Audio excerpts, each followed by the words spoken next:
Shalom. Call hello Yahweh by Shem Shai, by Hashem Kodash. Double honors unto the apostles and the elders. Salutations to all my fellow laborers doing this work in truth and sincerity, risking their lives and their freedom to do so, now more so than ever. To the scattered elect that are scattered around the four corners of the earth, that be like unto the speckled bird. And to the Akwaf that are listening and learning to you, I say Shalom.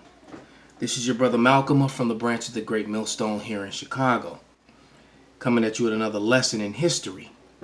And what you're looking at is image from Frank Miller's graphic novel, The 300, which they turned into a movie. Now, the place that gives you the connection, or where the 300 is talked about, or not the 300 in general, but the Spartans themselves, which are the Lacedaemonians. That's what that symbol means on his shield. It looks like an upside down V, or however you want to say it, up right side up V. That's a Greek letter for the letter L, which basically represents the Lacedaemonians. And one of the reasons why, just to add insult to injury, another one of the reasons why the Apocrypha was removed from the King James 1611 Bible by the Bible Destruction Group is because the Lacedaemonians are proven in biblical history to be Israelites, and so that would screw up the whole Greek history thing, because the Edomites, who refer to themselves as Greek, has claimed this heritage as a part of them. All right, so, and the fake Jews, the imposter Jewish people, have not. So now you have an issue here, because it clearly tells you in biblical history that these that the Spartans are Israelites, and it even goes further in breaking some of that history down, which I'm going to read some of this history of the Maccabees, me and Jonathan and Simon reaching out to their brethren. The Spartans, the Lacedaemonians, is right there in the first book of Maccabees, like in the right around the 11th and 12th chapter, even before that. All right, but I'm gonna read something in the Second Ezra 7:28. All right, because we're gonna talk about the Hellenization of the Israelites, of the Jews. Because they were, because you remember, actually I'm going to start in First Maccabees, how Alexander got dominion over the people of Europe, over the brown Japhetic people, is what you're looking at. All right, that's who he was fighting against. He was fighting against Japhet. And you could see the dark Negroid type features, if you will, on Xerxes. Because when he made this comic book, he made Xerxes, what's the word, atomically correct, and many of the soldiers that, from Asia, the Asians, because some clown made a comment on a video about that I did on the Maccabean channel, laughing, scoffing, said the next thing you know, the Asians are going to be black too. It was a video about the Iberians, the Scots, and the Britons, how they were not so-called white people. And well, I got news from you. The people that came from Asia, from the East, because that's what it means, they were dark flesh people too. As a matter of fact, the whole world was brown flesh people until Esau Edom was born. So when Alexander got dominion, and he began to rape and pillage, and he lightened a lot of people up, and then placed his garrison and his men in places where they do not belong, where they were not from, and they've done that until this very day. But this is First Maccabees 1:1, and it reads, "And it happened after Alexander, son of Philip the Macedonian, who came out of the land of Kittim, had smitten Darius of the Persian and Medes, that he reigned in his stead the first over Greece." So he reigned in his stead, if you would. I'm going to use my ruler as a pointer, over Xerxes. All right. Xerxes is in that line, that bloodline of Darius. All right. or should I say Darius is in Xerxes' bloodline. All right, I do believe that Xerxes came first. I'm not 100% sure on that. I haven't read that particular history about Xerxes and Darius in a minute, but nevertheless, they are family. They are in the same bloodline, sperm line, as far as father and son is concerned. You know, or grandfather. I'm not sure of the order, but they're in the same bloodline. But nevertheless, he reigned over these dark flesh people. All right, as you see the soldier that one of the Spartans is killing with the cornrow braids and long braids in his head. All right, which is something that's also synonymous with Jacob, with Israelites. You can see his dark flesh and his dark features, that he's clearly not a pale European or pale Asian, if you would, because that's where this battle took place at, you know, and or where these soldiers were coming from that the Spartans were fighting against at the hot gates, I should say. So if we go in that same chapter in Maccabees, we go to verse 9. Actually, I've started verse 7. It says, "So Alexander reigned 12 years, then died, and his servants bare rule, every one in his place. And after his death, they all put crowns upon themselves. So did their sons after them many years, and evils were multiplied in the earth. And there came out of them a wicked root." So evils were multiplied in the earth when Esau, Edom, the so-called white man, took dominion over Greece, which from there he got dominion over all of Europe. All right, and thus they're referred to themselves as Europeans unto this day. But once again, that is not their homeland or where they're from. Same where they're referred to themselves as Canadians, as Americans, as South Africans, as Australians, but they're not indigenous to those places. And this was the same thing with Europe. They're not indigenous to Europe. They did come from the mountains, but they came from Mount Seir, which is south of Israel. All right. When they went into the Caucasus Mountains, it was because they were forced up there. Now, before I go any further, let's read. Now that we're talking about the Jews, let's read about the Jews. All right. Let's get a biblical, two of my favorite scriptures, very plain, to explain what they look like. Okay. So this is Jeremiah 14:2, and it reads, "Judah mourneth, and the gates thereof languish. They are black unto the ground." All right, and that word in the Hebrew, which it was originally written, it means kadar, which means dark-skinned. All right, so they look more like Xerxes than the image of Leonidas with his full beard. That's another thing in this with the Greeks.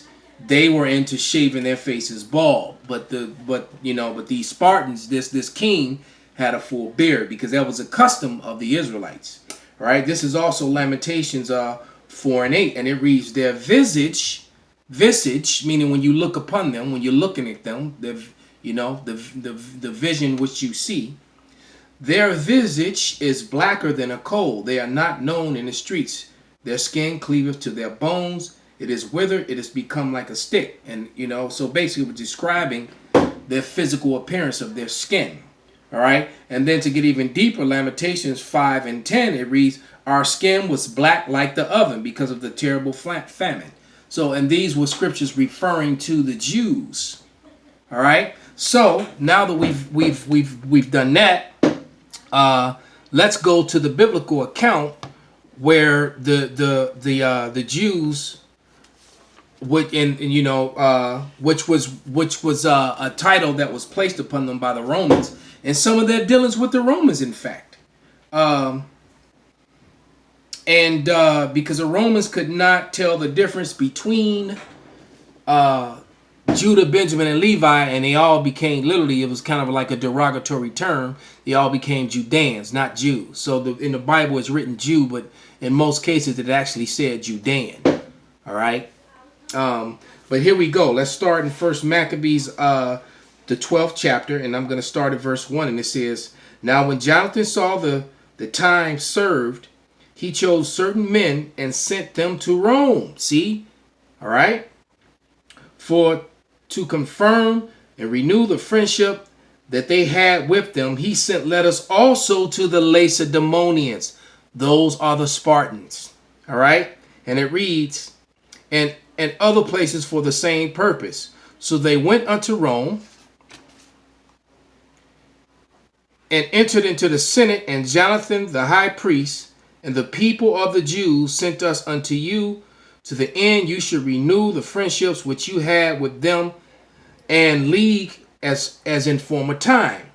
Upon this the Romans gave them letters upon the governors of every place. So that's why you have a book of Romans, because there was a lot of Israelites, Jews, if you would, in Rome. All right. It says, unto the governors of every place, that they should bring them into the land of Judea peaceably. And this is the copy of the letter which Jonathan wrote to the Lacedaemonians. Those are your Spartans again. All right. And it says, Jonathan the high priest and the elders and the nation of the priests and the other people of the Jews and the Lacedaemonians and the Lacedaemonians, their brethren, send greetings. All right. So the Spartans were brethren according to the flesh. The Spartans were indeed Israelites. Okay. And then it goes, and if you keep reading all the way down, it's going to tell you how unfortunately the death of Jonathan and their dealings with the Romans, and basically they were caught in the middle of a civil war between Edomite factions. And I'm going to read a little bit of history about that, because it's all interconnected in this chapter dealing with this guy Tryphon. All right, so I'm going to read something in secular history about Tryphon, which is talking about this very time here that I'm reading about in the Bible. So I'm going to go down to verse 20 now in 1 Maccabees 12 and 20. And it says, and Arius, the king of the Lacedaemonians, to the Onias, the high priest, greetings. It is found in writing that the Lacedaemonians and the Jews are brethren, and that they are of the stock of Abraham. All right, so the Spartans are indeed not Edomite white men, so-called, but indeed dark like the ground, black unto the ground. Their skin was black like the oven. They were Israelites. They were Jews of the stock of Abraham. Greeks, if you would. All right, and what kind of Greeks? These kind of Greeks. This is one of my favorite books, one of my favorite go-tos, right here. Okay, this is soldiers coming to the assistance of King Basiris, a scene from Cateria Hydria. So these were Japhetic soldiers right there coming to the aid of a king who was being slayed by, because I have another book that has the other side. Was it a big African looking dude who was an Israelite, was Hercules, and he was killing those priests. All right, that book is behind me somewhere. I don't want to stop what I'm doing, but nevertheless, here, like when you look at the other movie that Esau put everyone as white, there's King Memnon, and the Negroes. Look, see, art tells the truth. Okay, this is Psalms 85 and 11, because when you look at the Greek images, you know, from the digs that they dug up, there it is. There's details of the head of Memnon and the Negroes black figured. So King Memnon and his soldiers were so-called black people. When you look at that movie Troy, this one, which starred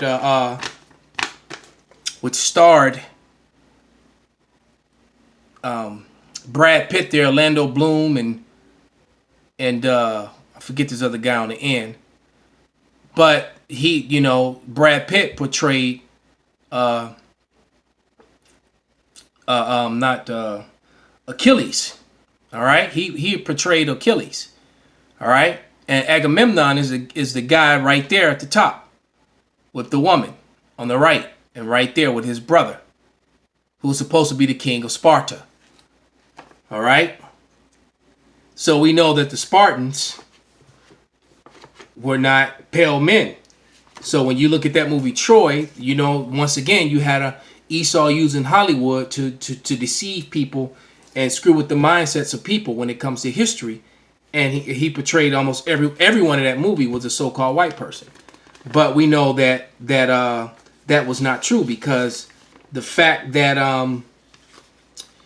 Alexander the Great, or Alexander the Creep, as we call him here among Israel, he didn't invade and take that land over until 333 years after the Battle of Troy, which was portrayed in that movie. So 333 years later, the so-called white man became a European.